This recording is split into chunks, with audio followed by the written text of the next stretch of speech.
Welcome to Live Breathe Film, episode 106. You're here with Corey, Doug, and Murph. Thank you for joining us on this Sunday morning, our first ever, or whenever you're watching this on YouTube or listening to this on Spotify or Apple Podcasts or whatever it is. But today we're going to be talking about the opening weekend box office record and each film that's held it since Jaws created the summer blockbuster back in 1975, so nearly 50 years ago. Um, and this is kind of a nice segue from our last episode, which focused on the $100 million opening weekend milestone and how many films have crossed that threshold. So now we're going to be going back in time more to back when movies grossing $7 million over its opening record were a massive deal.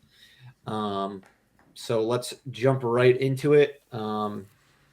This was as far back as I could find as far as the opening weekend record, and I guess it's fitting that it's Jaws, since, like I said, it really did create the summer blockbuster, which then Star Wars propelled to another level 2 years later in 1977.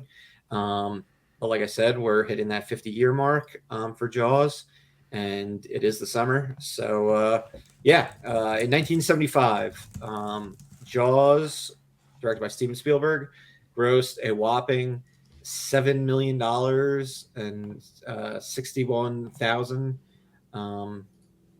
So yeah, 7.61 million on its opening weekend, and Jaws dropped. No pun intended. But how crazy is that? Like a weekend like that was at one point fucking huge. Because now you look at 7 million for a movie like The Watchers last weekend, and it's like, well, that was a massive Stinker. fucking stinker. Like nobody saw that movie. Meanwhile, for Jaws in 1975, you have people wrapped around the block to fucking see a movie, waiting Yeah, it was a multiple, phenomenon. waiting multiple showings, like in order to get their seats. You don't have reserved seats. It's Whole different. crazy. It's crazy. I'm looking at this now. So $7 million with inflation, it's about 40 million today. Okay. And 40, we don't even hit 40 million for an opening weekend Yeah. until 1989. Yeah. So, and obviously that's with 14 years of inflation at that point in time. So Crazy. that's crazy. But yeah, 40 million now, even that, like, that's a bad weekend Yeah. Well, I for bet you if we most looked at blockbusters.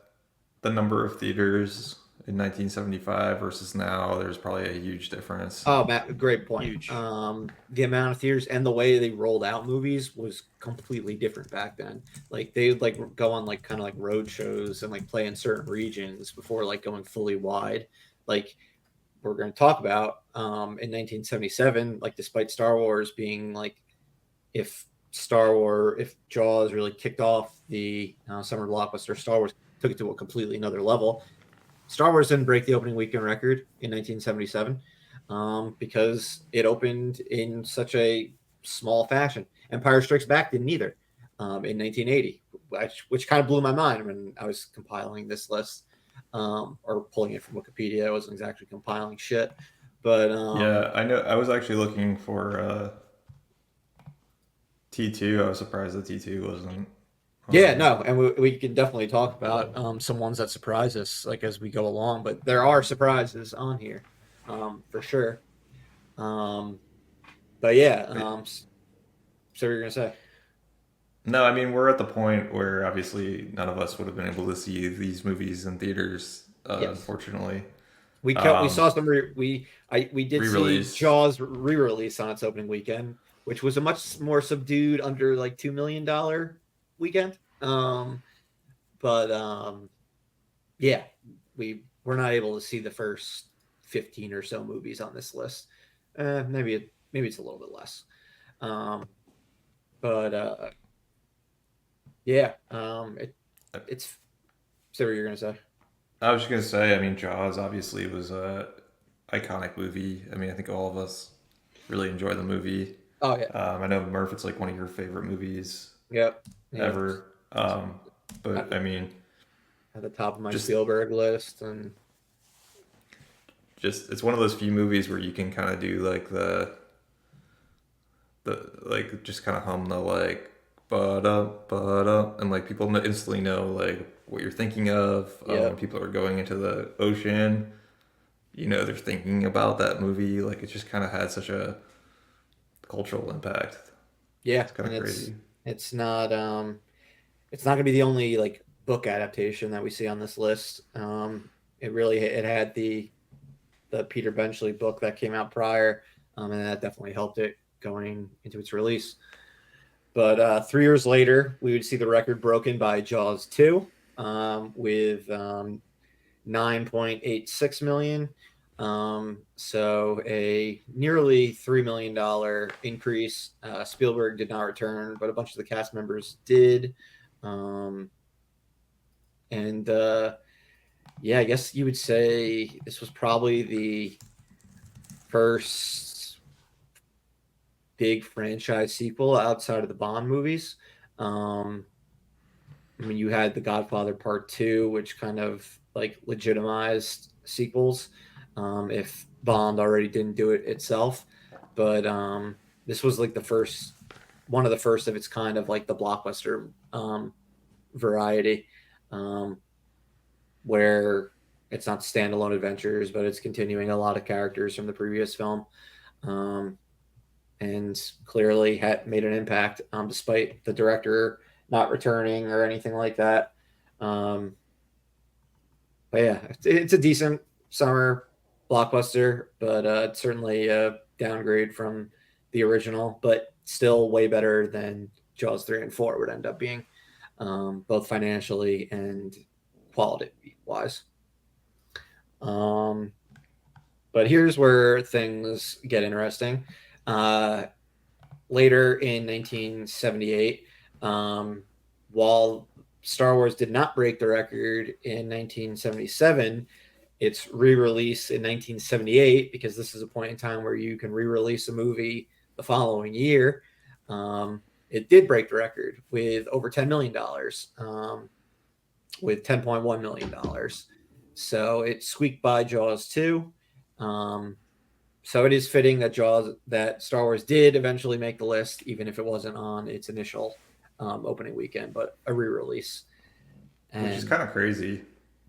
There's a yeah, couple of things on here that are kind of crazy. Like they're a movie's re-release breaking the record, yeah, right.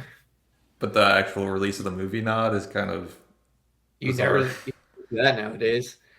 Um, Yeah, Corey would be winning all of our movie drafts if the re-releases did this. and it's fitting that Star Wars did it also, because when they re-released it in 1997, which I feel at least two of the three of us saw in theaters, that had the biggest January opening of all time, and it had like a $30 million opening weekend, something like that, which was huge, for a re-release and for a movie in January, um, and like that was the last one like re-release that truly like blew me away with how much one could make in theaters. So it's fitting that Star Wars was able to do that back in 1978 as well. Um, and yeah, I mean, it's why the movie eventually grossed as much as it did, those re-releases. Because if you look at its final box office total as of now, substantially more than its original run was back in 1977. Yeah, yeah, it's just Um, wild. and then two more movies actually broke the record in 78. It was a big year for record-breaking box office. But the gaps between how much money they made were so small. Um, Later on in 78, we had Every Which Way But Loose, which was one that I had to remind myself of what it was. I have no idea Um, what this one Yeah, I don't is. know what that is either. this is a Clint Eastwood vehicle, not a sequel or anything like that. Like it's not part of like the Dirty Harry series or anything of that nature. But it was just a vehicle for Clint Eastwood doing his thing, and it made 10.2 million on its opening weekend. Um, With a ape, it looks like it's him and an ape Him and or a I. chimpanzee, like just kind of like hanging out. Well, I mean, look at that. That's just a buddy comedy, with a rugged masculine man and an ape. Um, Chimp. that hey, That's the type of movie that could break box office records back in the 70s. This is bizarre. I've never even heard of this. Like, it's the only movie that I haven't seen on the list. No, that's a lie. There's a couple others I haven't seen, but it's the only one that I had to look up. I've heard of every other movie on this list. It's not a except franchise. Yeah, exactly. How is that possible? That this movie just like It must got have lost to time. It got lost to time, and it must have had a like perfect release date with opening in a ton of theaters. Because I don't see how else it doesn't. I mean, Clint Eastwood was clearly like a mega movie star in the 70s. So that must have played a factor. I'm assuming it was a PG rated movie where kids could see it as well if the ape is a co-star. So it likely was able to bring in all audiences. I'm so intrigued by this movie now. Most movies that break these records are all audience films. We should do a documentary about this movie. You really want to watch this one now, right? I got to check out the trailer at some point. There's a classic trailer on Rotten Tomatoes, classic trailers on YouTube. So okay, yeah, it was rated PG. I believe we only have one R-rated movie on this list. Otherwise, it's PGs and PG-13s. No G-rated movies are on the list. Man, this is such a rabbit hole. So it's an orangutan. I was wrong. It's not a champ. You know, Eastwood called Clyde the orangutan one of the most natural actors I ever worked with. But you had to get him on the first take because his boredom level was very limited. That's fantastic. Oh my god. Adjusted for inflation, it's the biggest hit of Clint Eastwood's career. So it wasn't. It was leggy too. It wasn't a 1 week wonder. We gotta do something about this movie. All right, I think we're gonna have to bring back the homework assignment where we all watch a movie and then talk about it. I feel like it's fitting to do it for this one because none of us have seen it, and two of you probably didn't know it existed until this week, until right now. It's well, I've been perplexed by seeing it on this list multiple times and have forgotten about it each time. It's on streaming for a nice rental fee. It's not on any of the streaming services like included. Well, all right. Nice $4 rental fee. Man, this movie's trivia is just so interesting. The script was originally intended for Burt Reynolds. It came to Clint Eastwood through a secretary in hopes he would pass it along to Reynolds, but Eastwood became interested in making the movie. Oh, fuck. I read earlier this year. Just spoke to him. Quentin Tarantino's nonfiction book, Cinema Speculation, where he primarily focuses on like 12 movies from like the late 60s to early 80s, but he goes on so many tangents and talks about so many movies. This movie is referenced in the book. And obviously he talks about Burt Reynolds as well, his love for him, his love for Clint Eastwood. I forget what exactly he has to say, but I don't think it was the most positive of remarks about this movie in comparison to the rest of the movies that he focuses on. Two of the movies he specifically focuses on are Eastwood starring movies, but it's not this one. But like, how crazy! Eastwood loved this movie script so much. He took it for himself and didn't pass it on to Burt Reynolds. Hey, man, they're vultures in Hollywood. You get an opportunity to do something you want to do, you take it. And he was right, too. It was a hit. He was right. And Clint's still fucking knocking out bangers all the way through fucking 2024.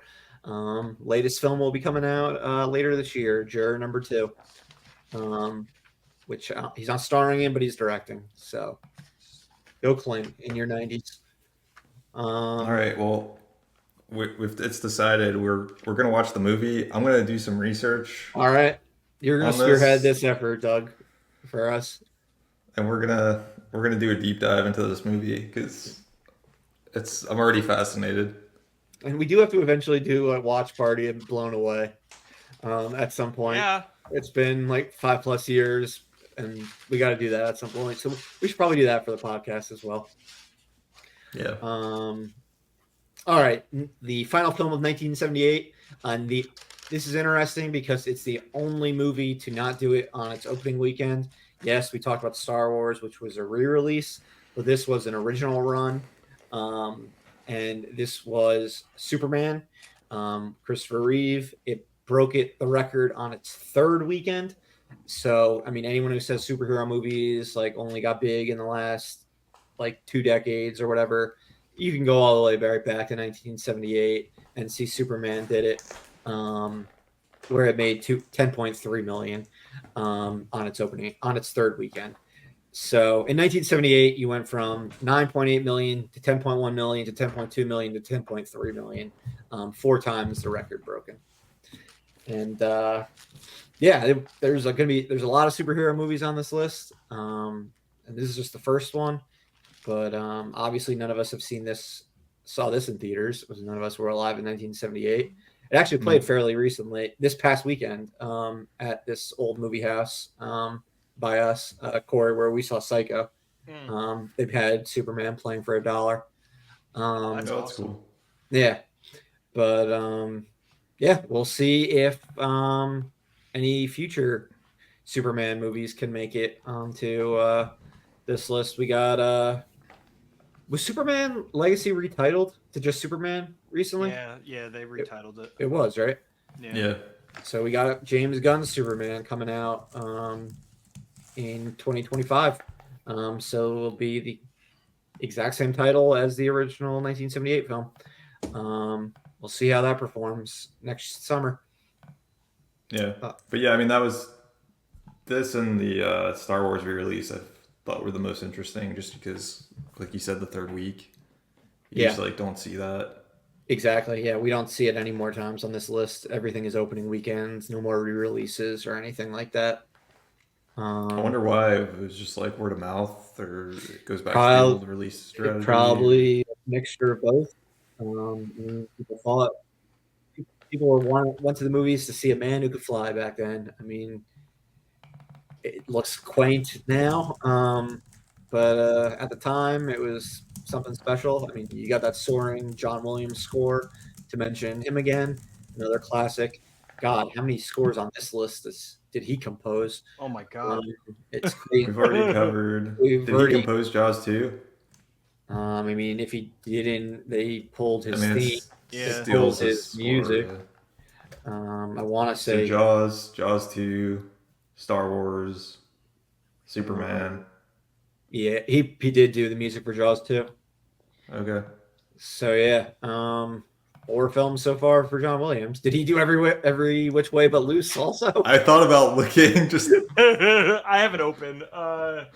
Here, let me look. So we talked about 5 movies, and John Williams has composed 4 of them so far. I don't think he did. Absolute legend, and still fucking going strong. Which is Yeah, it doesn't seem one like of the he most did fun every things which- about this list is so many people are still going strong, and some of these franchises are still going. So many of these franchises are still going strong and are relevant today.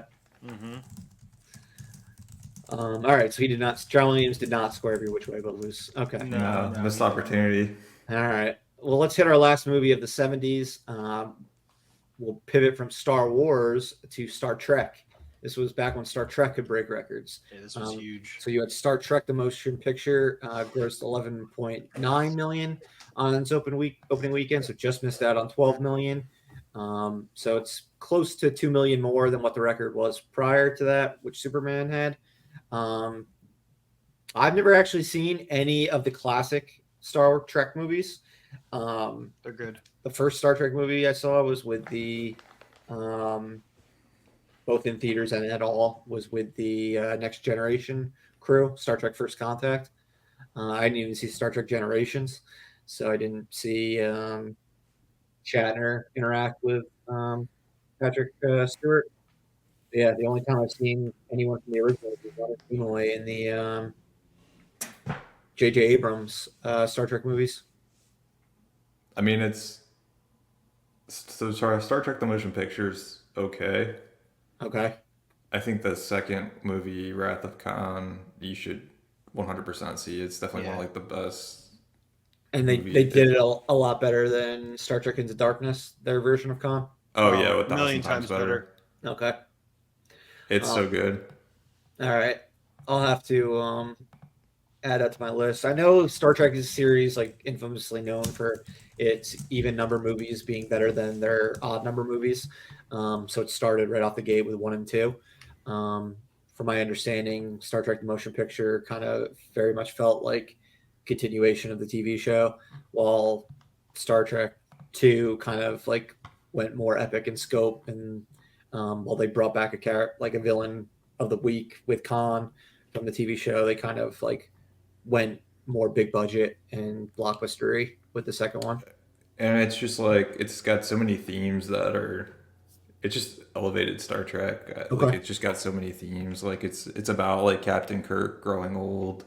Gotcha. Um, yeah. Oh man, it's so good. Yeah, I know. I know you're like a Star Trek like guy, like probably the most of any of us because you have Cindy. You didn't have cable growing up, so It's such a good movie. you were watching things like The Next Generation.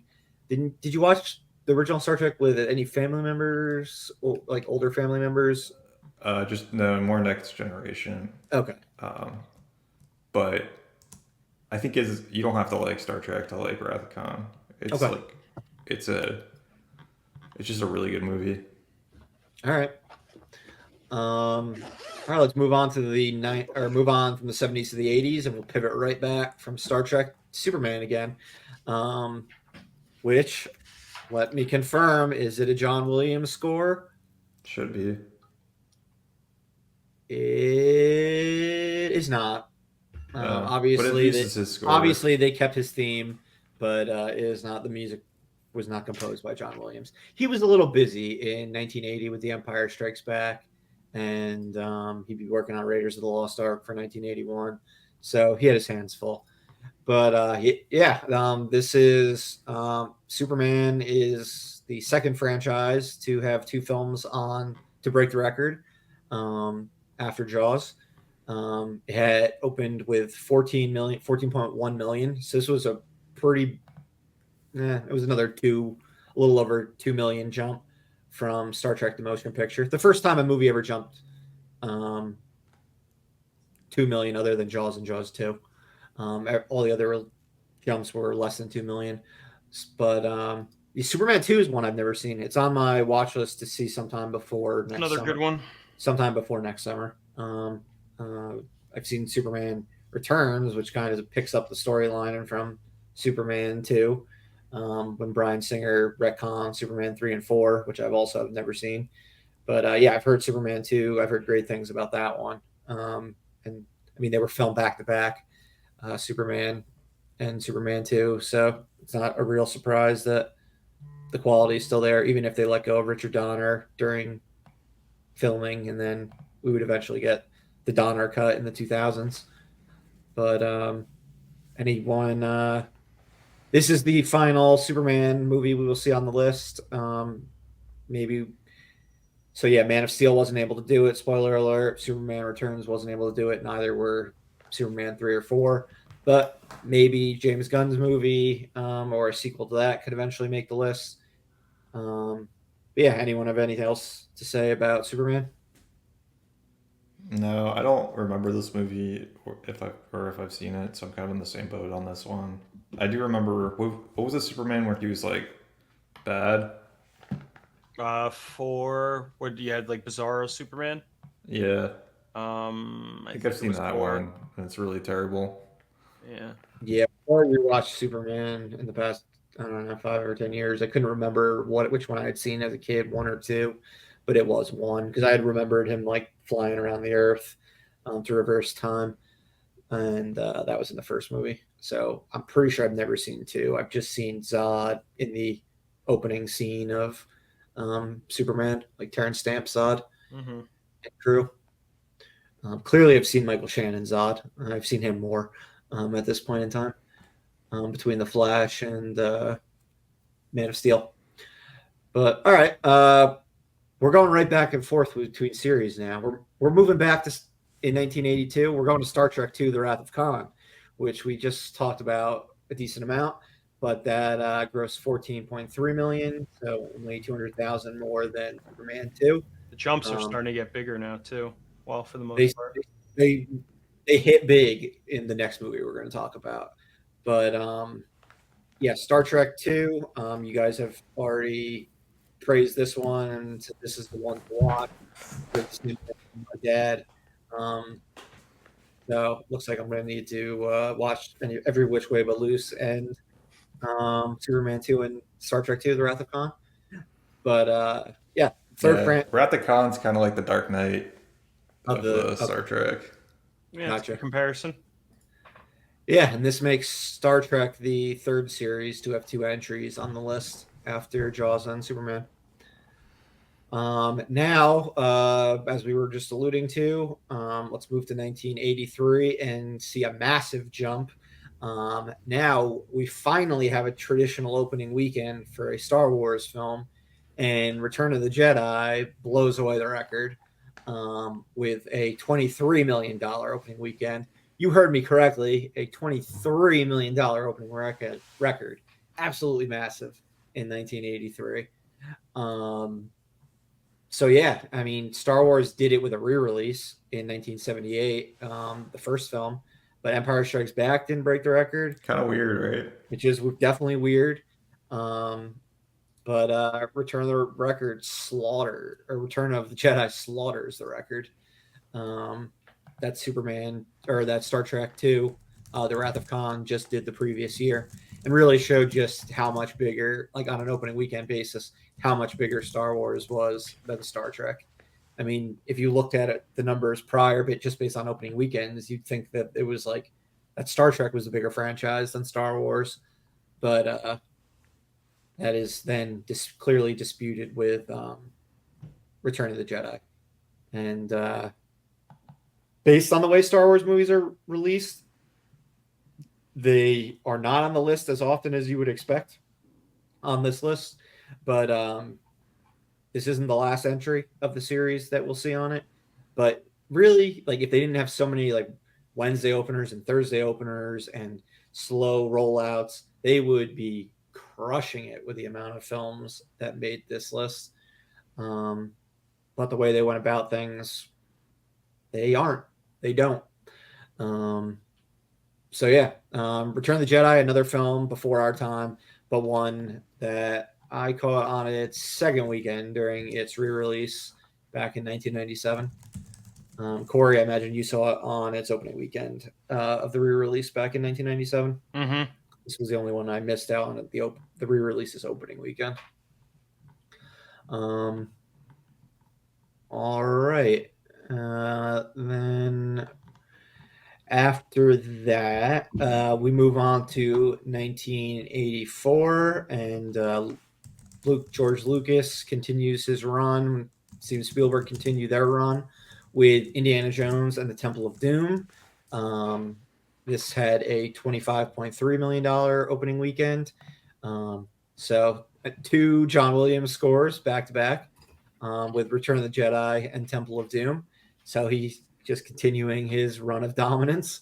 This is going to turn into like a John Williams / opening weekend feature presentation. But yeah, Raiders didn't make the cut as an original film, but as this shows, sequels are solid bets. They've started to realize this really in the 80s. The amount of sequels like that broke the record in the 80s is basically all of them. Mm-hmm. It's pretty nuts. But yeah, I don't think any of us have caught this one in theaters. Clearly, it's one of the more divisive. I mean, at this point now that there's been 5 Indiana Jones movies, I don't even think you can say this is the divisive one in the series anymore. It's like the third or fourth, or first, second or third most divisive in the series. But yeah, Harrison Ford with back-to-back ones. His third on this list after Star Wars, Return of the Jedi, and now Temple of Doom. All right. 1987. So we're jumping 3 years. This is the biggest gap so far. Everything else has been, or no, this Jaws and Jaws 2 is a 3-year gap also, but otherwise everything was basically a year apart or the same year. But we have a sequel to this one coming in only 2 weeks. So here is Beverly Hills Cop 2. The sequel to the biggest film of 1984. Eddie Murphy's returned as Axel Foley. And the box office numbers were huge on opening weekend when Tony Scott took over the franchise. So yeah, this had a $26.3 million opening weekend.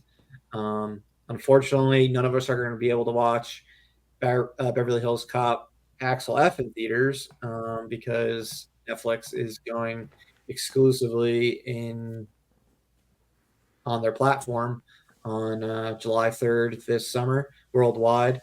It'll be in some theaters on July 3rd also, but nothing like in advance or anything like that.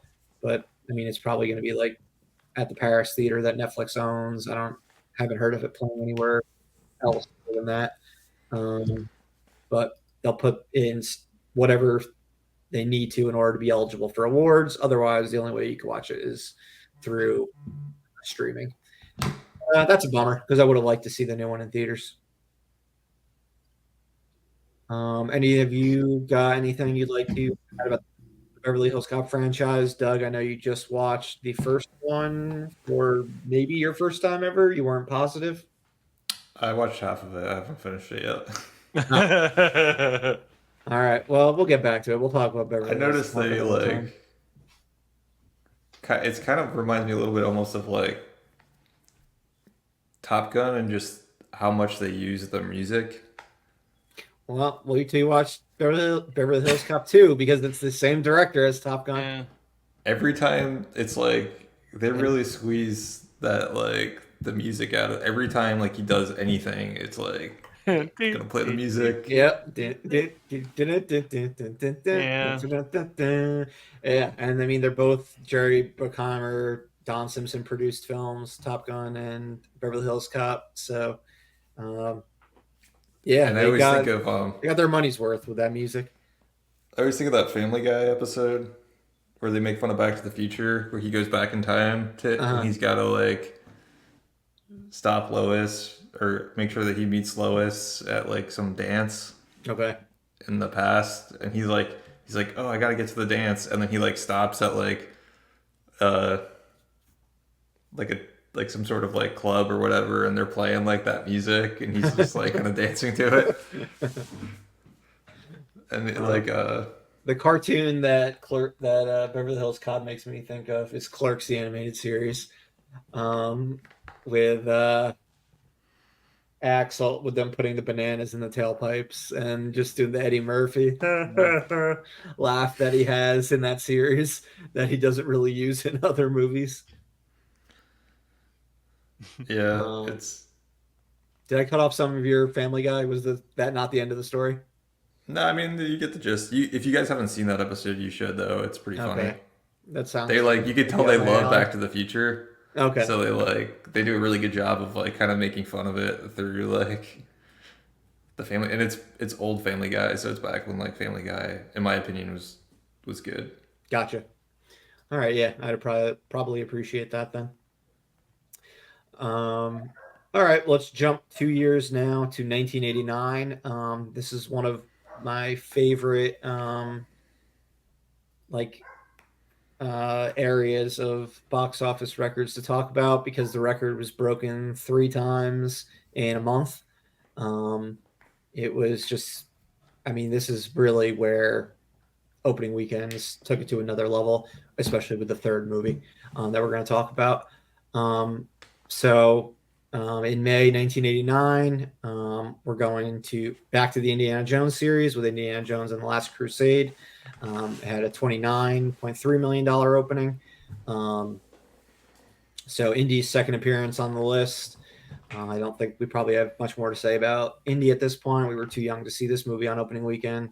We wouldn't catch one on opening weekend until Crystal Skull in 2008. But yeah, Good movie. another double entry in a series to make it. Then only a few weeks after that, in June of '84, we had Ghostbusters 2 break the record with 29.4 million. So just slightly more than what Last Crusade made, but it was able to break the record. Ghostbusters was just below Beverly Hills Cop as the biggest film of 1984. Um, so no real shocker that, similar to Beverly Hills Cop 2, Ghostbusters 2 had a massive opening weekend at the time. If you look at it from our point of view now, not a massive opening weekend, but back then most certainly was. Spoiler alert: Ghostbusters does not break the record any more times for opening weekend records. Nope. Afterlife, Frozen Empire, and the 2016 reboot did not make the cut, but they did have bigger weekends than unadjusted for inflation than Ghostbusters 2. I will give them that. But anything you guys want to mention about Ghostbusters before we move into the big kahuna? No, it's. I mean, I just find it's so interesting that it's like basically, uh, it's such a small amount of a difference between Last Crusade and Ghostbusters 2. Like it's just Yeah. Oh yeah. it was like literally paper thin Yeah. margin. And it just goes into like the continuation of the entire 80s Mm-hmm. being sequels: Superman 2, Star Trek 2, Return of the Jedi, Indiana Jones and Temple of Doom, Beverly Hills Cop 2, Indiana Jones and the Last Crusade, Ghostbusters 2, all sequels. But then in on oh, this is big. This is big, guys. 35 years ago to the day, we have Batman setting the opening weekend record with a whopping $40.5 million opening weekend. So fucking $11 million more than the record set just a couple weeks earlier by Ghostbusters 2. This is, I guess, the point where you can say superhero before the behemoth, when superheroes became everything in the 2000s and 2010s. Fucking Batman really took it to another level from what Superman did in the late 70s, early 80s, when it opened to 40 million. We were obviously too young to have seen it at the time. We were fucking 2 years old, each of us respectively. But Yeah. but yeah, I mean, from everything we've heard, every documentary, that Batman symbol was everywhere that summer. The Prince soundtrack, they just absolutely dominated the marketing, and bringing in Jack Nicholson as the Joker, and along with that was just a genius play. And then showing a teaser of the movie way in advance to um, get everyone off Michael Keaton and Tim Burton's back, because they're like, what the hell are these people doing? This comedic actor, this guy who's directed Pee Wee Herman and Beetlejuice, now doing Batman. Well, like, is this going to be some joke like the '60s show? Very much not. And yeah, just a massive, by far the biggest leap we had seen at that point in time, and really one of the last ones before we start actually being able to go see these movies ourselves on opening weekends, or in theaters in general. But now we move from the 80s, we're moving to the 90s, boys, and we're back to back Batman. Michael Keaton and Tim Burton, Danny Elfman, they're all back for Batman Returns. Batman breaks the record again with $45.6 million. It won't be the last time you see Batman on this list. He's a perennial force when it comes to box office records. Yeah. Again, this one was before my time of going to see films in these types of films in theaters. Caught it on VHS, like when it finally hit video, probably later at the end of 1992. and both those movies blew my mind when I was 6 years old, 5 6 years old. But yeah, it's pretty cool seeing Batman back to back. Kind of crazy. This is the Yeah. only one that I know that we have like gaps in other places, but this is the one that I kind of like was curious what came out during this gap that Batman is so much higher than.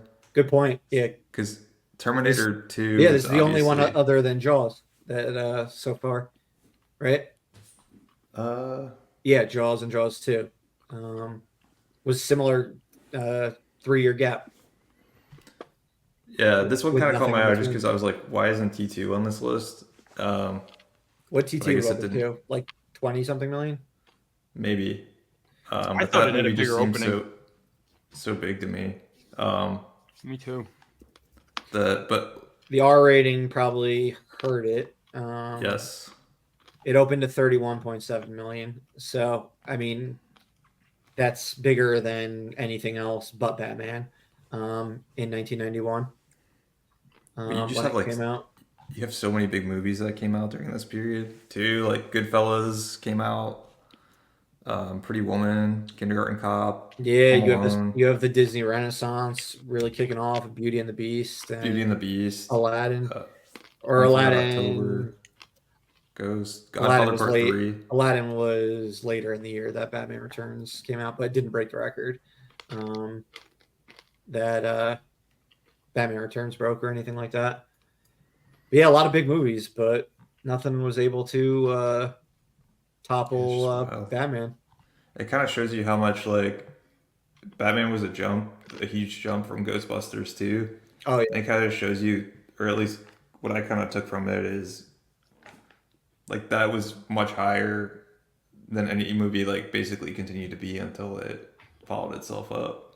yeah, and it really just showed how much of a force Batman was, like how much people were craving to see that character on the big screen. And yeah, no, I'm glad you decided to kind of focus on that because it is an interesting one where you go 3 years and it's just two back to back in the same franchise at a time where opening weekends are much more important than they were when Jaws and Jaws 2 came out in 1975 and 1978. There's a much bigger emphasis on them, and they were just much larger in general. Yeah. Yeah, it's just crazy. So many big movies came out during those 2 years, and none of them were able to top Batman. Yep. But now we do have a film that tops Batman. It's in 1993. It is Jurassic Park with 47 million. Spielberg and John Williams back at it. I did catch this one in theaters on its original run, not on its opening weekend. We'll call it the opening weekend of the 20th anniversary 3D re-release. Am I the only one who saw Jurassic Park in theaters? Yeah, I've never seen it in theaters. Yeah, I saw Okay. it. Or at home. even I- just as a re-release, I've never seen I saw it as a in re-release, but I Okay. didn't see it at the time in theaters. Gotcha. Yeah, so this was the one that kind of like broke my brain. Seeing in theaters, first PG-13 rated movie I ever saw in theaters. I can still remember being at Preakness, fucking crazy crowds. I can still remember my parents had seen the movie before I saw it, and my mom said after we saw Life with Mikey, a little seen Michael J. Fox movie back in the day, she said if Jurassic Park was starting in a movie theater right across the hall, and she's like, if you can watch this opening scene and you can handle this, then you can go see the movie. And that I don't know why they had the doors wide open back then. It's pretty obnoxious with like light coming out. But I watched the opening scene and I was like, all right, I'm seeing this fucking movie. And yeah, a 6-year-old Murph was blown away. And I mean that probably changed my movie theater going experience for the rest of my life and made me love it as much as I do to this day. So shout out to Jurassic Park and all the creative and talent involved with that. Also, a book prior, similar to Jaws. Spielberg went back to adapting a book, is Michael Crichton's book, and so it did have It is an original, which is a rarity on this list. But it had a book to back it up to make it an established IP. So the only original, pure original, is Every Which Way But Loose still. Because that wasn't adapted by anything, right? That was just a random script. Yeah, I assume so. It seemed like it was just a It random was a script. If it was a book, Clint that's Eastwood pretty- passion project that ended up being. I still can't believe that adjusted for inflation is his highest grossing movie. Still funny. Still oh my funny to God. see. All right, and then yeah, I guess something else we should call out is the Spielberg John Williams movie that got skipped over was, which is sad, and I noticed Murph, you didn't include it on things that we talked about that got skipped, but yeah. it's just shocking to me because you love this movie. But Hook didn't make one of it. Murph's favorite movies of all time. No, Hook didn't make the cut. John Williams, truly Steven shocking Spielberg. that wasn't the film in between Batman and Batman Returns to make it. They probably thought they had a shot. But that only opened to 13.5 million in December of 1991. But that was also a period where December wasn't a good launching pad for opening weekends. Like we're going to get into it later in the more modern era, where December is like where you go for fucking a massive opening weekend. But back then, it was like if a movie opened in December, like people would wait till the holidays to see it over the holidays, versus going out during like the shopping rush. Because I mean, you didn't have online shopping, so it was like everyone was going out to malls to buy stuff and things like that. Where movies really took a back seat. It was like you have to open a movie in the summer. I mean, we didn't really talk about that, but nearly every movie on this list so far is a summer release. Like Jurassic Park, Batman Returns, Batman, Ghostbusters, Indiana Jones, Beverly Hills Cop, Indiana Jones, Return of the Jedi. I know those are all summer. Jaws and Jaws 2, Star Wars, all summer. My guess is Star Trek and Superman are summer releases as well. Can someone do a quick fact check on Star Trek, and I'll do Star Wars? Yeah. Star Trek release. Superman 2 was summer. Superman 1978 was actually December. Star Trek, the first one was December as well. Okay. The second one was summer. All right, and I'm looking at our good friend Every Which Way But Loose. That was December as well. So you could do it, but Every Which Way But Loose came out right before Christmas. It was December 20th. Superman was its third weekend, as we mentioned. So that explains why it did it on its third weekend. It opened December 15th. By doing it on its third weekend, it was around the New Year's frame. So everyone's off of work and school and whatnot. So that explains that. And Star Trek might have been a similar situation. Motion picture. It was December. Shoot. Hold on. It was December 6th. Oh, wow. So that was early in the month. Yeah. So that's actually pretty surprising. But yeah, I mean, everything has been summer or December so far. I'm surprised Every Which Way But Loose hasn't become a Christmas classic. I'm surprised it's not a classic to begin with. Yeah. Maybe we'll turn it into one. That'll be the goal of this episode. By the sheer force of will of us talking about it, it will become a classic. All right, let's move to 1995, and right back to Batman. Batman Forever, Corey's Love, grosses 52.7 million on its opening weekend. Saw this in theaters. Opening weekend. I saw this opening weekend. This is the first movie on the list that I did see on its opening weekend during its original run. Didn't we see this together? We saw this together the second time I saw it. Oh, okay.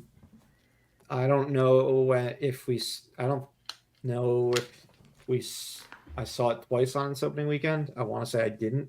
Maybe you saw it a separate time on without me. Its opening weekend, but we did see it together in theaters at Preakness. But yeah, that makes 3 out of the last 4 movies Batman. So he was basically bulletproof at this point. It wasn't until Batman and Robin where he does not break the record. Where that one dropped down to a 40 million opener. While Batman was a massive opening with 40 million, Batman and Robin was considered a fucking major disappointment with its 40 million opening. It would also gross substantially less than Batman overall. It did not have legs one bit. It only made 107 million total. I mean, that's a point in time where I can like just remember numbers off the top of my head from following box office, and Yeah. it was just like embarrassing at the time. Even though I saw Batman and Robin twice on opening weekend, twice on opening day actually. First time I ever did that. One was a birthday party. But Doug, did you see Batman Forever in theaters? Have you seen? Or I did. I don't remember if it was opening weekend or not, but I definitely saw it in theaters because I remember seeing it. All right. So even with the cast changes and the major change in aesthetics and vibes and director, it was still able to break the record. So it showed what a force Batman truly was. Didn't necessarily matter who played the character. Val Kilmer could sub in for Michael Keaton, and it could still break box office records. And it was the biggest film in 1995, or did it end up being Toy Story?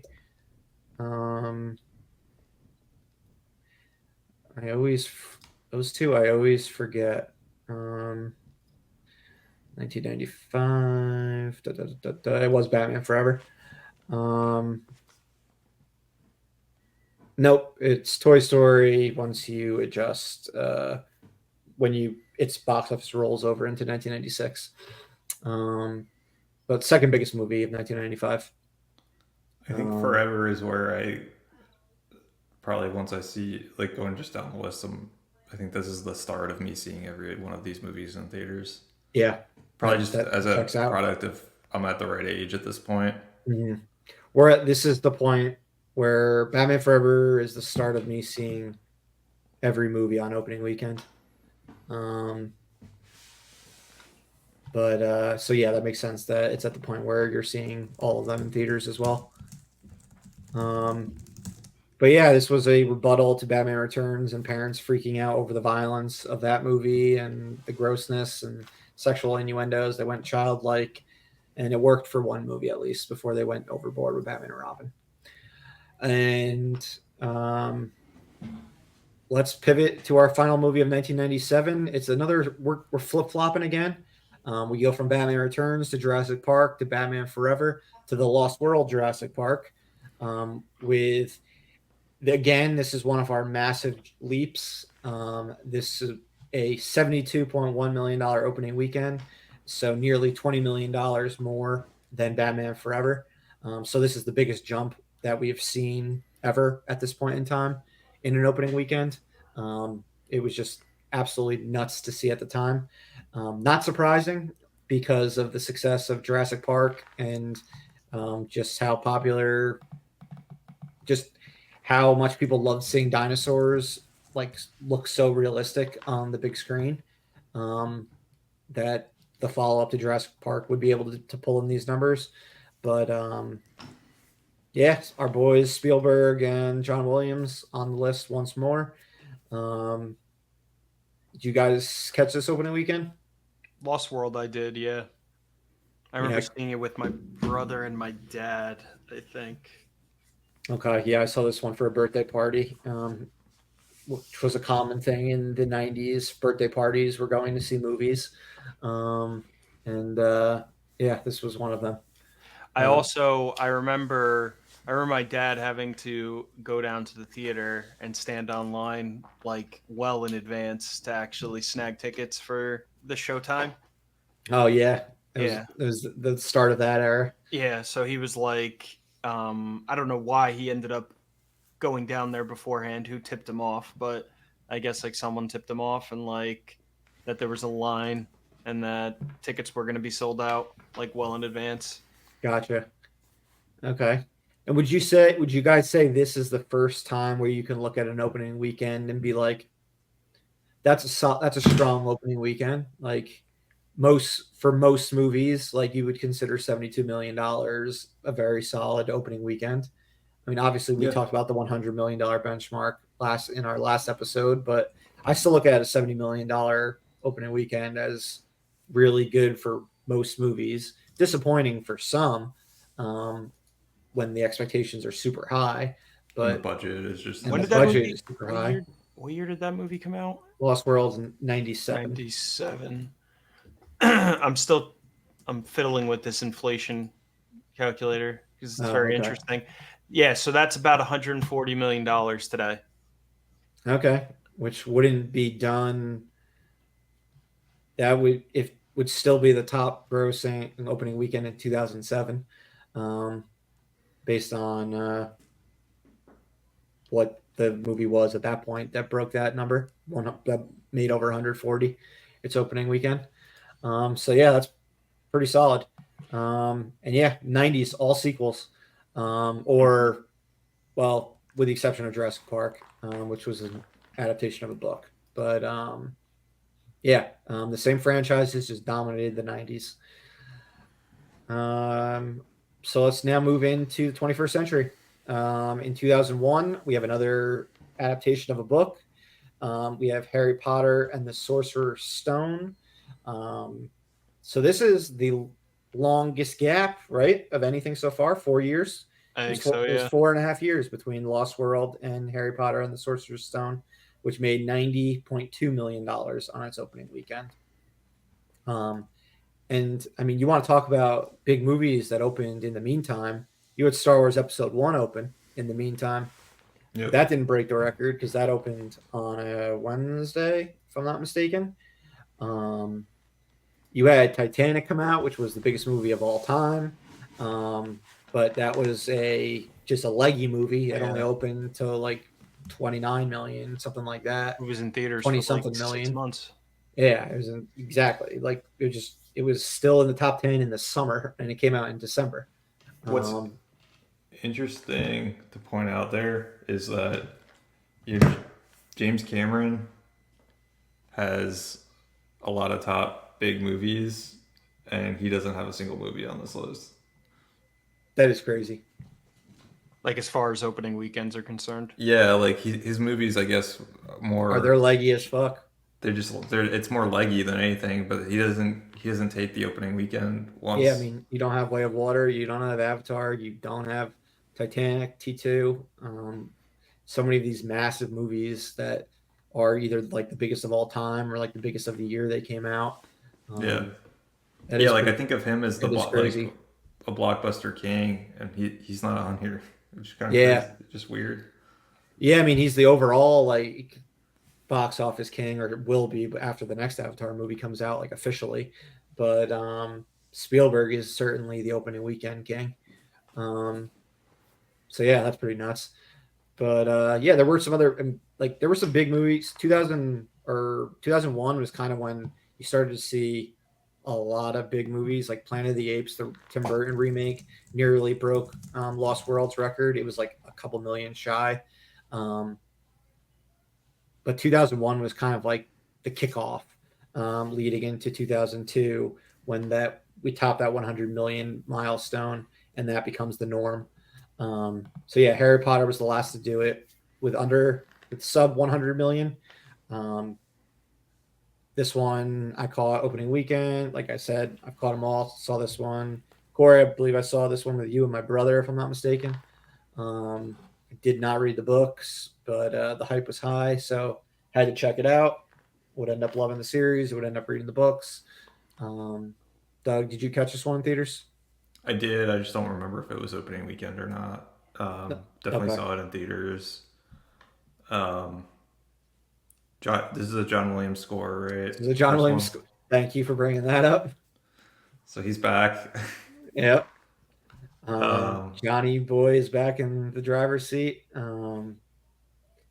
But yeah, I mean, and what's interesting about Harry Potter is not many of them break the record. But they all, I think we talked last week, 3 of them made over $100 million on their opening weekends. They did have some Wednesday openers and things like that. Some weekends that would lead to people waiting. But yeah, this was the first to do it and not the last in the Harry Potter series. But now we get to 2002 and we go back to the superhero genre. We break 100 million. We got Spider-Man with 114.8. Absolutely mind-blowing at the time to see a $100 million opening weekend. Just like Batman and Superman before, it showed how much people were craving to see this superhero on the big screen. And I mean, this completed at the time the 3 big superheroes finally being put on the big screen, where you had Superman in the 70s, Batman in the 80s, and then Spider-Man in the 2000s. I wouldn't call Superman one of the big 3 superheroes anymore as far as box office is concerned, but as far as like people just knowing who the character is, and certainly at that point in time, those were the 3 big superheroes, and they all finally reached the big screen in 2002 when Sam Raimi and Tobey Maguire put out Spider-Man. And yeah, this one. I did see this one opening weekend. You probably did. I mean, I think I saw this one twice on opening weekend, or maybe it was like once on opening weekend, once the following weekend. I remember this like being advertised very, very heavily. Like I remember just seeing it everywhere. I mean, I remember seeing remember the trailer everywhere. remember seeing the teaser trailer the year before that had the Twin Towers in it. A scene that was never like designed to be in the movie, but a helicopter getting stuck in a spider's web in between the Twin Towers. This came out in July 2001. The teaser trailer. Check it out on YouTube. Obviously, it was a trailer that was not shown anymore after September of 2001. But it's just, I mean, it's a crazy time capsule. But yeah, Corey, I remember you, me, and JP all going to see this like right after school. This was freshman year of high school. All of us going to see it right after at Preakness. And this was really when comic books, I feel like, really took it to the next level. Like I remember the following day going to Zap for Comic Book Day. And that was the first time I had ever done that. And it just seemed like comic books were like with X-Men that had a big opening in 2000. Obviously we talked about the Batman, the first 3 Batman movies, and excluding 1966, and Superman movies. But it seemed like 2002 was kind of like really the kickoff point for the modern day superhero, and records being broken quite a bit by superheroes and them just coming out like an avalanche. So yeah, that's Spider-Man. After that, it was a long 4-year wait for our next film. It was Pirates of the Caribbean: Dead Man's Chest. So the sequel, Breakout. This was a classic Breakout sequel with 100th, what I said, 135.6. So a $20 million jump from Spider-Man. This was a sequel based on a theme park ride in Disney World, and Pirates of the Caribbean opened to like 70 million, I want to say. It might have even been a 70 million 5-day weekend and a 50 million 3-day weekend, but it was just a leggy hit, made over $300 million. Everyone knew that the sequel was going to be big. It was just going to be how big was it, and it broke the record, which I think was still pretty surprising to see done. Only the second movie to break 100 million on its opening weekend. Only the third movie to cross $1 billion worldwide after not Spider-Man, but after Titanic and The Lord of the Rings: The Return of the King, which again, that's a series you never see on the list, Lord of the Rings, because those movies all open on Wednesdays in December, which was not the right time if you wanted to break a box office record. But they probably would have been able to do it in 2003 with Return of the King. They would have had a shot if that had opened on a Friday. The Matrix Reloaded probably could have done it in 2003 had it opened on a Friday and not a Thursday. But those were probably the only ones that had a shot. But I think this was probably the first one. I want to say that all three of us saw it together on opening weekend. Yeah, I think so. or at all three of us seeing together. 2007. 2006, Dead Man's Chest. I don't know if I saw that one with you guys. Oh, really? Did All I? right. Oh, that was a big group that we. If we that didn't went see and saw Dead that. Man's Chest together, we saw At World's End together the following year, I want to say. You and me definitely saw it together, Murph. I don't Yeah. know if Doug was there. And this was the first midnight opener that we saw that broke a record, if I'm not mistaken.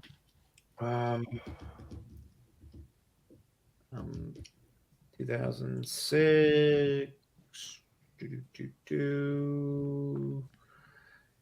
Yeah, this was the first midnight opening weekend record movie that we saw in theaters.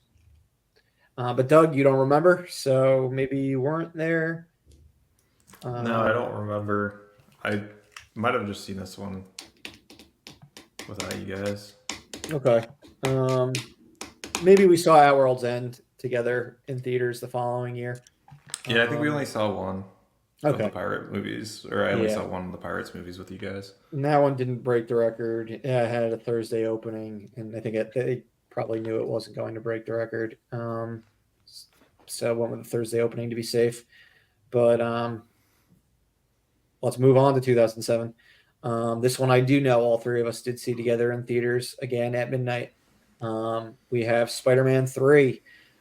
So another one where there's a movie in between, and then the franchise returns back to the peak of the mountaintop.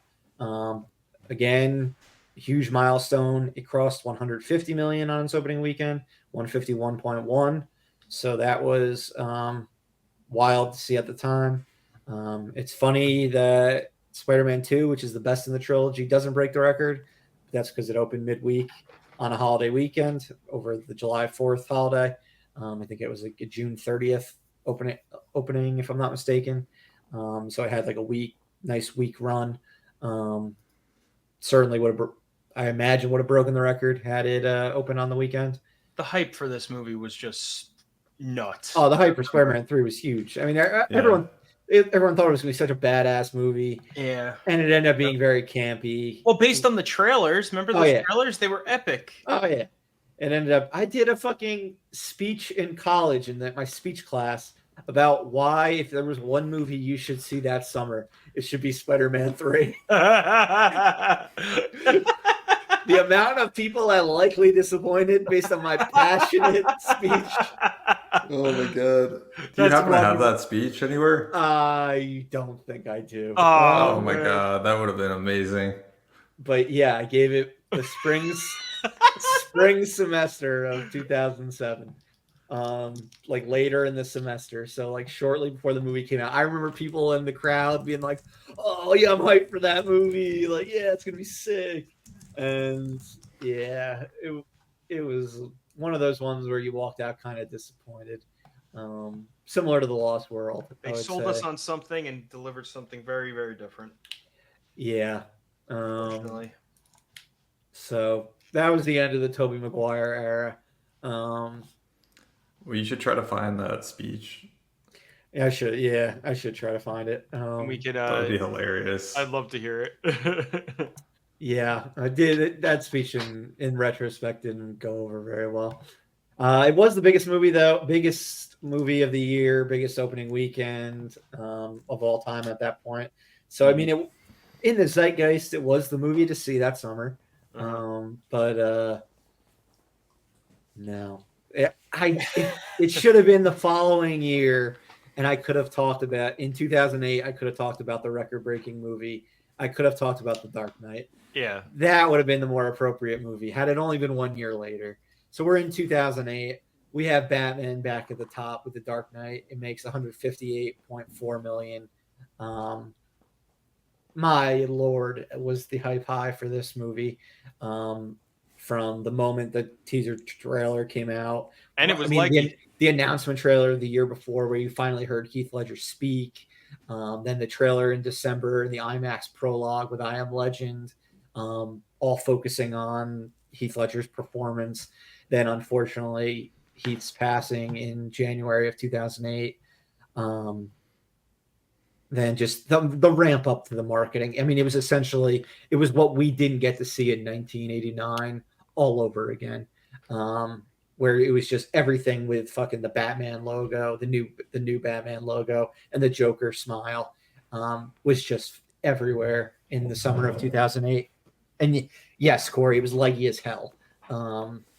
Ended up similar to Spider-Man, ended up being the second biggest movie of all time at that point domestically. Or was Spider-Man that might not have been second. I think Spider-Man, Batman 89 were both number 5 actually. The Dark Knight was number 2 of all time at that point, only behind Titanic.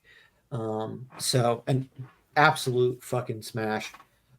We all saw this together opening weekend, midnight, and then we saw it again in IMAX opening weekend, if I'm not mistaken. All 3 of us did that. 2 days before the movie came out, we went to the city to see Christopher Nolan and Christian Bale do a Times talk at the New York Times building. If we were front row, we were fucking nerds online, like 6 hours, 8 hours before the panel started, because it was a GA type event. Christian Bale looked miserable, but because it was right around the time of his Terminator Salvation temper tantrum on set, so he clearly wasn't in a great place. But holy shit, was that a week to remember? Mm-hmm. Obviously, we all love this movie, this franchise, and this is the first franchise to have 4 films. Batman, the first character to have 4 films. It's, as of now, it's the last time he has been at the top of the mountain for opening weekend. Will he ever be able to do it again? I don't know. My gut says no, and I will explain why later. But anything can happen. But yeah, 4 times for Batman. So first time anyone did that, and I think he was the first and only to do 3 so far as well. So pretty crazy. All right. And now there's a gap. And now we got another gap. We got another solid 3-year gap. We moved from the 2000s, which had what? It had Harry Potter and the Sorcerer's Stone, Spider-Man, 2 originals, but both based on prior existing material, books or comic books. Then we had a sequel, two sequels with Pirates of the Caribbean, Dead Man's Chest, and Spider-Man 3, and another sequel with The Dark Knight, which was a massive breakout sequel, by the way, similar to Dead Man's Chest, because Batman and Robin hurt Batman a lot, where Batman Begins did not have a massive opening. It had like a 70 million 5-day opening, but this had a 158 million 3-day opening, Dark Knight. So that's the 2000s for you. Now we're at 2011. Harry Potter is back. He bookends the series. Like I mentioned, he's, despite 8 massive movies, only 2 of them were the biggest opening weekends. Harry Potter and the Deathly Hallows Part 2 with 169.1 million. If you adjust for inflation, I don't think that actually tops Dark Knight, but it did have the record.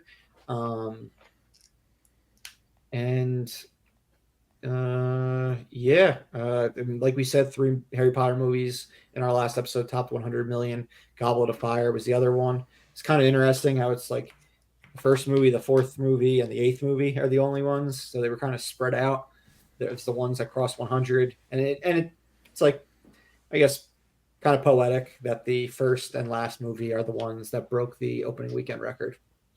The this was another midnight opener. Corey, I know this was one that we got like last minute tickets to, like the day of. Like it was hard to get tickets because every fucking showing was like sold out. Because these were super front loaded movies, especially like midnight and opening day.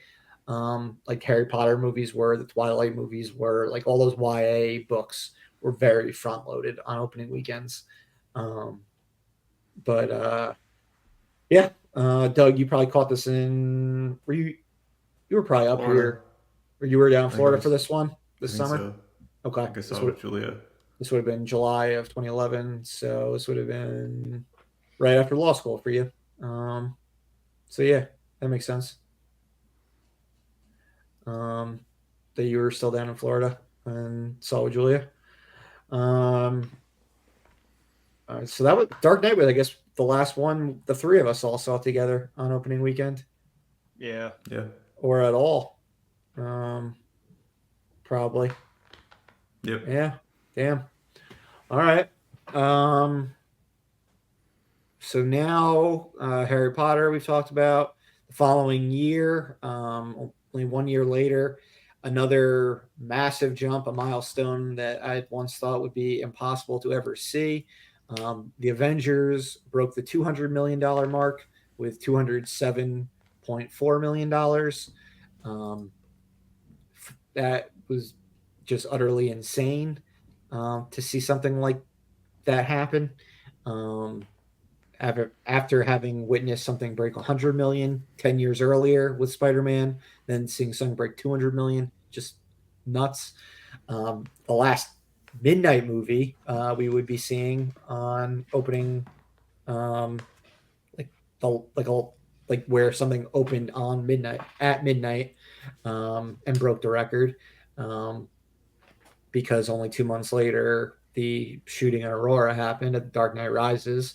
So that sort of ended the midnight opening experience, and kind of is the reason why you see movies open earlier and earlier and earlier on Thursday, up to the point where it's insane to be calling them opening weekends, because it's 4 days, not 3 days at this point in time, when movies are opening at 2 o'clock on a Thursday afternoon and playing all day on Thursday.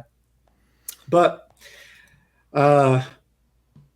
yeah, obviously that situation was horrible in Colorado. I would have been interested to see what Dark Knight Rises would have done for its entire opening weekend had it not had that shooting not happened at its midnight opening. I know definitely there were certainly people apprehensive to go to the movie theaters that weekend.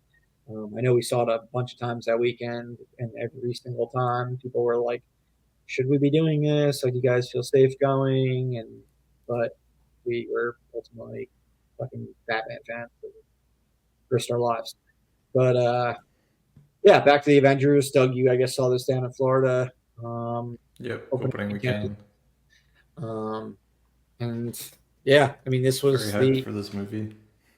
the initial culmination of the MCU, of everything they were building towards. The end of Phase 1, bringing Iron Man, Captain America, Thor, and the Incredible Hulk together, along with the new Incredible Hulk, because Mark Ruffalo replaced Edward Norton, and then having Black Widow and Hawkeye, who did not have their own movies but made appearances prior.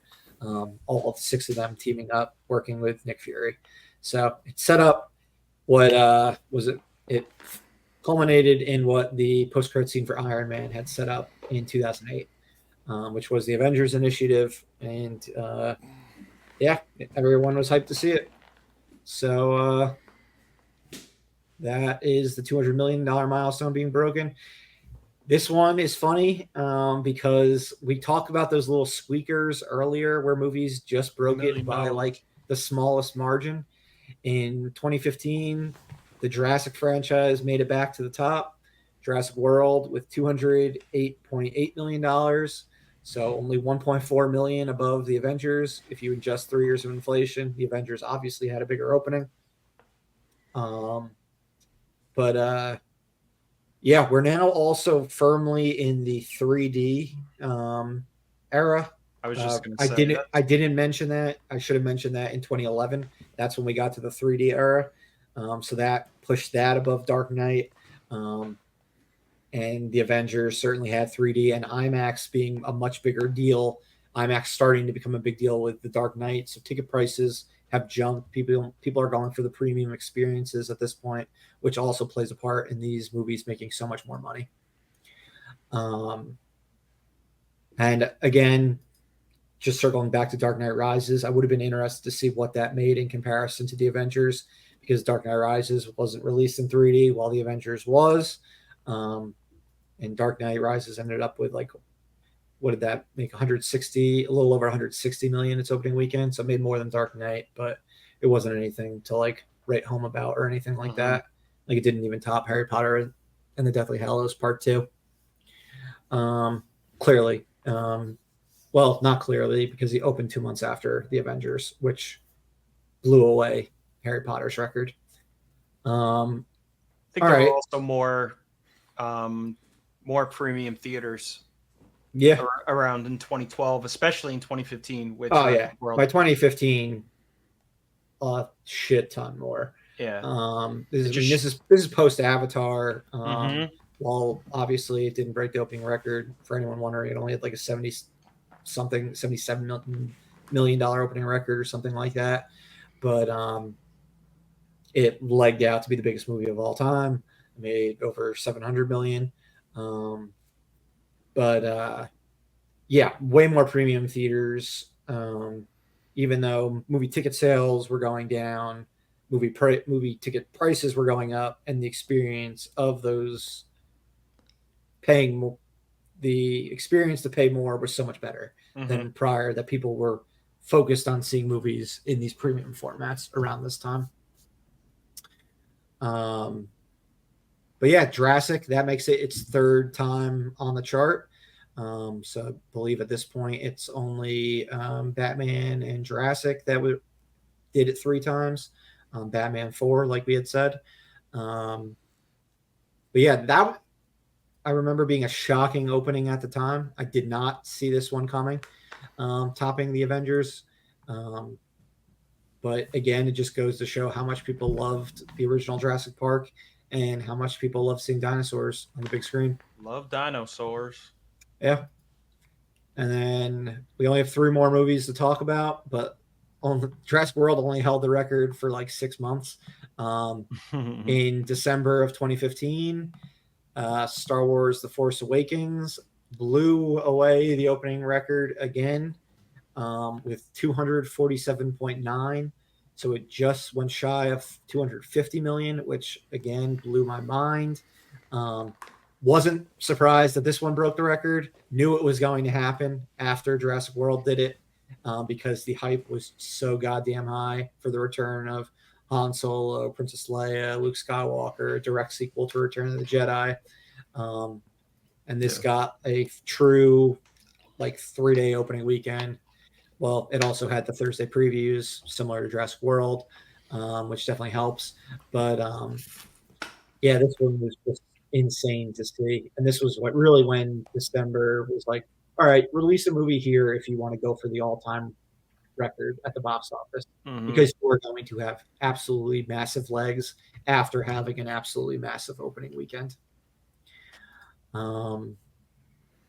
While Spider-Man No Way Home didn't break the record, it did make more than The Force Awakens opening that same weekend in 2021. Made slightly more than that, which was pretty crazy, like another 10 million more. Yeah, Spider-Man ultimately only has only broken it twice so far. For some reason, I thought we were going to talk about Spider-Man again and be like, oh wait, the Tobey Maguire era didn't end, but for now, it is still over. Although technically Spider-Man's era isn't over. Let's talk about Avengers Infinity War in 2018, because Spider-Man is in that as well. We have the $250 million mark was broken with this one, 257.8. No Way Home just squeaked by this one when it opened in 2021. Yeah, this is 3 years, or 2.5 years after The Force Awakens. again, this kind of felt like a culmination to a degree of everything that they had been doing to the Avengers, that they'd been building up in the MCU, even though we knew Avengers, the untitled Avengers 4 would be coming out the following year. It had this like absolutely epic feel to it that felt like it was like finishing a story. And MCU fans were rabid. Doug, I'm sure you caught this. We all caught this opening weekend. Yeah, Sure. yeah, we caught it. Yeah, I caught this opening weekend. Yeah, Yeah. I mean it was a fun movie to see. You know, with a full theater and everyone just amped to see it. It was just it was a it was just like a fun experience of just like how into it the theater was. 100%. And just, you know, not wanting to get anything spoiled. And then just the utter like silence during the credits. Everyone just being like, what the fuck just happened? Like, I People were imagine crying. that was like an Empire Strikes Back, like probably what people felt back in 1980 with Empire Strikes Back. Yeah, it was just very somber Yeah. after the movie ended. Yeah, like Thanos will return, like that being the thing that pops up at the end, like after the what was it? After did they do those after the post credit scenes or before the post credit scenes? It was after. It was like after, last, right? yeah. Well, So I remember like it was going after hyping up Captain Marvel. Yeah. And then Thanos will return. Yeah, and I remember going into this, and I'm like in my head, like for months and months and months leading up to this, I'm like, how the fuck are they gonna do this? Like, I was so curious because I read the story, I read the comic, and I'm like, how are they going to do this? Are they gonna like go all in and just like snap people out of the picture? Yeah. Like, and yeah, and they did it very well. That they did. So this movie is currently the third biggest opener of all time. But let's talk about the number one movie of all time. Where 1 year later, Avengers Endgame. And again, one of the times my jaw was just on the floor. And like, how can a movie open to this much money? Like, it's still mind blowing. $357.1 million. It made $100 million more than the record from the prior year.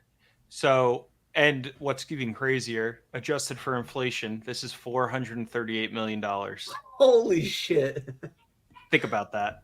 That's fucking crazy. Just in the past that also says a lot about how bad inflation has been. Well, yes. Also, over the past 5 years. Yeah. That's insane. It's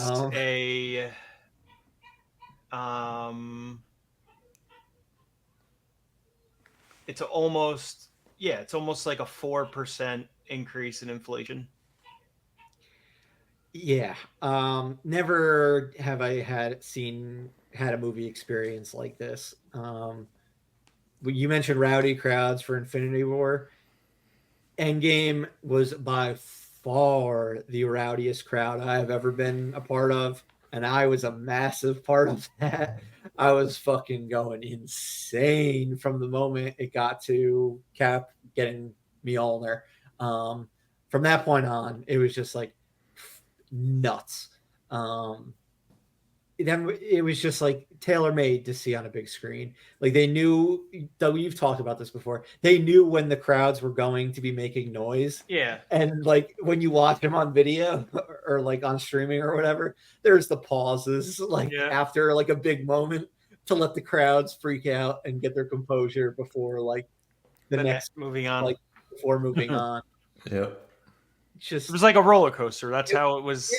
And that's when it gets to Martin Scorsese saying comic book movies are like theme park rides, because it really was like a roller coaster. Just insane. Which he isn't wrong in that respect. I get it. No, in that respect, he's not wrong. Yeah. But yeah, like it goes back to like I remember when we saw Infinity War, the first appearance of Captain America in that one, the crowd went nuts. The first appearance of Black Panther in Infinity War, the crowd went nuts. But in Endgame, it was just like ba bam ba bam ba bam ba bam of everyone just going absolutely insane. And we did see that at midnight, despite the fact that it was a like 7 p.m. or 5 p.m. showing, something like that, 6 p.m. I felt it was only appropriate to bookend it by seeing it at midnight at the same theater that we saw Iron Man at midnight way back in 2008. And I'm glad I did, because it was the most fun crowd I've ever seen a movie at in my entire life. Doug, Absolutely. I imagine your experience, well, not at midnight, was likely very similar later in the weekend. Yeah, I mean, I'm sure your crowd was rowdier than mine. But yeah, I saw it, I think Saturday. That Saturday, I did but yeah, it was still a blast and still a ton of fun. And yeah, I mean, that movie was just made to be seen, like with a bunch of people. It was, yeah, and the number is just kind of, like you said, it's kind of staggering. I mean, it's now we're in our biggest gap, right? Oh yeah, oh yeah, we are in our biggest gap. You don't see 100 million. I guess the second biggest was the difference between um, Yeah, we're barely getting 100 million at this point. probably Harry Potter 2 and Avengers. That was almost 40 million. Um, And that yeah, movie, we're now 5 years post that movie coming out. 5 years post that movie coming out. Since then, we've seen Spider-Man: No Way Home come out and take the number 2 spot with 260 million. So that's three. That's little less than 3 million. It's about 2.5 million more than Infinity War did.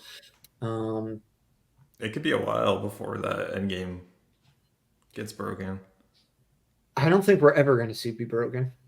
Well, inflation at some point we'll It, see it get broken. the only way it can be broken is insane amounts of inflation. Because Yeah. like, what can you? Is there any franchise that you can see No, doing these numbers? It has to be some. maybe It has to be something that just doesn't exist yet. yeah, or the Avengers, but like it just doesn't seem like they're ever gonna hit that high again. Yeah, I think both creatively and um, financially, they have hit their peak with Endgame. But yeah, I mean, I don't know if you brought back in everybody, like you get Robert Downey Jr., Chris Evans, like everyone back again. Maybe, Maybe, but I still want to but probably say yeah. probably not, because so many people have checked out at this point. Um, but that's why I was like I said earlier, I don't think Batman will ever break the record again. He did it 4 times, but you're never going to see a solo Batman movie make $360 million on its opening weekend. Yeah. Nor are you ever going to see a Justice League movie make that, unless no, you're never going to see that. I mean, they did Justice League, and that only made $90 million its opening weekend, um, back in the Ben Affleck DCEU era. But yeah, I like Avatar's big openings, but they're only like in the 100 and something mark, like nothing special. Like we've talked about James Cameron. I don't see Avatar ever getting to a point where it can make that much on opening weekend. There are always holiday releases that can leg out, that are going to leg out. Um, and they're more like family oriented, where it's not like young people running to the theater. Um, or like Yeah. people in their 20s and teenagers and shit like that, in their 30s. Um, but yeah, I want to say it's never going to happen again. You could be right. I mean, if No Way Home and post pandemic December 2021 could top Infinity Wars 257, I didn't think that was going to happen. Um, but that's still, I mean, you got to make another 100 million. So it may be one of those records that's never beaten. I mean, Star Wars: The Force Awakens, biggest movie of all time domestically. I think we will eventually see that broken because of inflation. We've seen plenty of like $700 million movies and $800 million movies since Force Awakens came out. or late or like around 700, 800. What did No Way Home make worldwide or in America all time? No Way Home made 814, Endgame made 858, and Force Awakens made 936. But then you got Top Gun Maverick made 718, Black Panther made 700, Way of Water 684. Like there's been a lot of movies since 2015 that have made a fuck ton of money, but that was in the long run. I just don't know if we're gonna see something break Endgame's record. But if ever it happens, it's going to be a massive cultural event, and I'm sure we will all be there opening weekend. Yeah, I think that's fair. So, Absolutely. Any last points to hit on? I don't think so. I think Tony Stark made it into 3 movies. Spider-Man ultimately made it into 4 movies by being in 2 Avengers films. Batman is the only one who did it on his own 4 times. So the Dark Knight is still the golden boy of the box office. As he should be. Box office crown, as he should, yes. All right. Well, this was illuminating. We know what our homework is. We need to, and anyone watching, you need to watch Every Which Way But Loose. Doug, you can figure out how this is going to work. But yeah, I mean, I'm gonna see if we can get a documentary. Maybe we can try to get with Clint Eastwood and do some interviews. Imagine if we become documentary filmmakers. This is our project. How did Clint Eastwood's just been waiting for someone to reach out about this movie. Box office record. We like ride the coattails of like Clint Eastwood in his twilight of his career because he is like so unbelievably impressed that we approached him about this movie because this was like his hallmark of his career. I was not expecting this. I was expecting you to want to talk about Unforgiven or Dirty Harry or the Man with No Name trilogy, but you're coming to me with Every Which Way But Loose. So yeah, it's my favorite movie I've ever done. Yeah. But all right. That is all we have for today regarding our main topic. Thank you again for listening. Please follow, and subscribe on Instagram, Facebook, X, Spotify, Apple Podcasts, YouTube, or wherever you listen to your favorite podcasts. And then now, if you'd like to know how this summer's films have been performing at the box office and how they're impacting our summer box office pool, please stick around for some end credit chatter. All right, guys, we'll try to keep it on the quicker side just because we are approaching the 2-hour mark. But we do have numbers through Friday, June 21st. I know the numbers at this point are already out for the entire weekend, but I don't have time to look at calculate all the numbers right now while we're doing this live. So we'll look at it through Friday. Well, I didn't realize I also reverse jinxed our entire last topic by talking about movies not crossing $100 million since Barbie last year. But Inside Out 2 handedly did that with a what it make a Was it 113? It was a $155 million opening weekend. So second biggest animated opening weekend of all time. Pixar's second biggest weekend of all time. And it has just been breaking records kind of left and right since then. Biggest Juneteenth day at the box office ever. It's performing leggier than Inside Out or than Incredibles 2 and Finding Dory, which is at the top of the box office for Pixar. So this is looking like it's a $600 million movie. Did it gross $100 million this weekend? I was wondering if we looked like it was going to. Yeah, it looked like it was trending. Did the box office numbers drop yet? The estimated is exactly at $100 million. So it'd probably be a little higher than that. It could be a little higher or it could be lower because they just wanted to be able to say they had $100 million weekend. It could be one of those two things. We'll see tomorrow. But yeah, so that's changed the game quite a bit. Other things to note before we get into our individual totals. Doug, Trap, your M. Night Shyamalan film did move up a week in August. So that'll be opening August 2nd now, putting it giving it a little bit of distance between Alien Romulus, while also putting it closer to Deadpool and Wolverine, which probably doesn't thrill you. Um, but this has been the summer of legs. Even if movies aren't opening big, they're fucking legging out. So hopefully we have plenty more leggy movies this summer, all three of us. But as of Friday, where the total stood,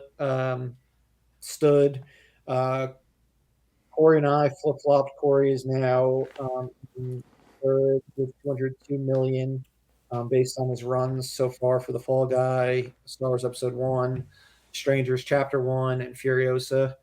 Um, he still has Despicable Me 4, Borderlands, Alien Romulus, and The Crow to come out. So Despicable Me 4 is his biggie. That was his Corey's first round pick. So we'll see how that performs in 2 weeks that opens.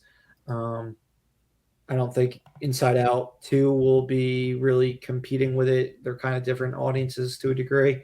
And by that point, they're spread out so far apart. I think Inside Out 2's success will only help Despicable Me 2 because the trailer will have been showing before it for weeks now. And then we have me in second place with 385 million, based off the Garfield movie, The Watchers, and Inside Out 2. Basically, all my money coming from Inside Out 2. I was happy at least to see The Watchers was able to eke by Star Wars Episode 1, so I didn't have the worst performing movie in the draft because I was absolutely expecting that after opening weekend. And I was disappointed that I didn't draft the Bike Riders again after drafting it last winter, or last fall, because that did have it's definitely going to outgross the Watchers. So I mean, this is a beggars can't be choosers, or I guess the opposite of beggars can't be choosers, because right now I'm doing pretty good with Inside Out 2. Mm-hmm. But I'm nitpicking over every little dollar because I think every little dollar will count by the end of this summer, because we do have Doug still in first place despite Inside Out 2 already having surpassed 250 million at this point in time when we pulled up these numbers. Doug was at 400 million exactly through Friday, with Kingdom of the Planet of the Apes, If, and Bad Boys Ride or Die. So he hasn't had his biggest movie of the summer open yet. Just to circle back to mine and what I have left, it's Horizon and American Saga Chapter 1, Quiet Place Day 1, Maxine, Twisters, and Blink Twice, along with a healthy dose of Inside Out 2 left to come. Doug, you still have Deadpool and Wolverine, Harold and the Purple Crayon, Trap, It Ends With Us, and Horizon and American Saga Chapter 2. Now, as anyone who hasn't heard already, Doug's gross for Deadpool and Wolverine will be spliced in half, the adamantium claws. So that is going to make things very interesting. Likely when all things are said and done. But so far, your three movies are legging the shit out of the box office. Bad Boys Ride or Die is going to be like $180 million movie. Kingdom of the Planet of the Apes approaching like 170 million. If is over 100, it just keeps going, chugging along. So you've had three big movies so far this summer. The three biggest movies of the summer outside of Inside Out 2. And you likely have the biggest movie of the summer in Deadpool and Wolverine. So how you boys feeling after Inside Out's first 2 weeks now that we've seen what it's done on its second weekend? I know for me, I need every single one of my remaining movies to perform. So that's how I'm feeling. Although I do Yeah, feel you're in better. yeah. I feel better about Borderlands the more time goes on. I think that movie's it's not going to destroy, but I think because of how things are now starting to get going in the summer, I think that people are going to go see it. And it's PG-13. I thought I it was was gonna rated R. say it has secured a PG-13 rating, Yeah. which should bring in more audiences. But And yes, then Alien, I think that movie's going to do really well. The only one I that I hope think it does. is going to bomb is The Crow, because I keep hearing it's a fucking awful movie. Yeah, I So, hear it's watchable. Just like The Watchers. I don't know why I drafted it. That was stupid. I fucking saw the test screening and I still drafted a movie I hated. But whatever. It was the last pick of the draft. But yes, you need everything else to hit because you unfortunately got. It was disappointing with what the Fall Guy and Furiosa pulled in, despite the fact that the Fall Guy did have some solid legs, and got much closer to 100 million than it seemed like it would based on its opening weekend. right. Doug, how are you feeling? Yeah, I mean, I think I'm pretty much. I think you're all but assured to win. You're reverse jinxing yourself now. I mean, I've been saying that all along, like Inside Out, if it's a big hit, which it had the potential to be, it was going to be tough to. Pixar's back, baby. So I was fucking worried about their demise. Yeah, I mean, I think. I mean, let's say Wolverine and Deadpool will get like 600 too. That's halved, so that'll give you a $300 million lead over me, just based on the first round draft pick. I mean, I really need Deadpool and Wolverine to like really overperform. I really need it to get me to 800 million domestic. Halved would be 400. That gives you only a $200 million lead over me, which maybe I could make up. But yeah, that's just with one movie. I mean, your second, third, and fourth movie all performed like gangbusters. Well, if they didn't necessarily perform like gangbusters, but it crossed 100 million. Yeah, it and just you, would be really. It's still going have to be some really other, difficult to catch you. You do have a couple more movies that look like they can make a bunch of money. Obviously, Horizon is going to negate. We're both going to negate each other from that one. At least I would imagine we negate each other. It'd be weird if one of them like is a smash and the other one is a flop. Yeah. In either order. Yeah. Twisters has hit potential, which you still have left. Yeah. A Quiet Place. You still have left, which has hit potential. Trap has hit. I'd say Trap has some hit potential for you. It ends with Us. The Shyamalan movie, it'll make like $40 million. Yeah, you never know. It could split it, like make a split and go like towards like that 100 million mark. Nah. Yeah, we'll see. Yeah, I mean the Watchers probably hurt the Shyamalan name this summer, but we'll see. Yeah, you're gonna be hard to catch. I think Corey with Despicable Me, I wouldn't be surprised if that thing could pull in 400 domestic. Yeah, I mean that's looking like a 300 to 400 million dollar movie, like guaranteed. Yeah. It would be surprising if it made over 400, just based on the franchise's history, but like people can't seem to get enough of these Minions, so yeah, they love the Minions. Yeah. I mean, there's still inflation and shit, so maybe it will. Yeah. So I think I need Deadpool and Wolverine to just fucking make $1 billion domestic. So you need it to be the biggest movie of all time, as we were talking about earlier.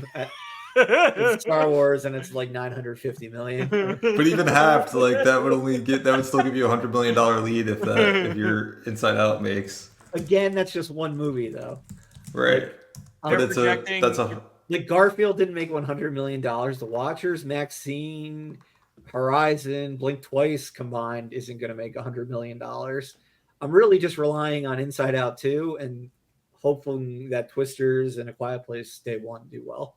They're projecting Inside Out 2 to make 600. Is that what they're saying? That's what it's seeming like at this point. I mean, it's already at 350 Mm-hmm.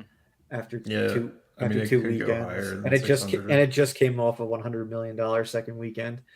Um, it still has the July 4th holiday coming up. Um, Nothing comes out next week that is in any sort of direct competition with it. So it could probably pull in another like 70 next week, maybe, unless it's just making so much money where it never inevitably has to start having bigger falls. Mm-hmm. But I mean, it really only fell like a little over 33% this weekend. So hopefully it can do the same for me next weekend. Yeah, I'm feeling much better than I was feeling. I was worried um, a week ago before the movie opened that we were going to have like another disappointment, like Pixar disappointment. Um, Yeah, I told you were crazy about that, but I didn't. I mean, clearly I was high on it like earlier, but then as we got closer, like I got more worried and worried. Um, but Because nothing really showed until because nothing, really yeah, nothing was about a week working ago. for anything until Bad Boys. Um, at least like I mean, Planet of the Apes worked, but then like Bad Boys seemed to just like over index as much as it did, and it seemed to just like bring everything to life. Um, so it'll be interesting to see what happens by the time we do our next episode. At that point, Doug, nothing else from you will have opened.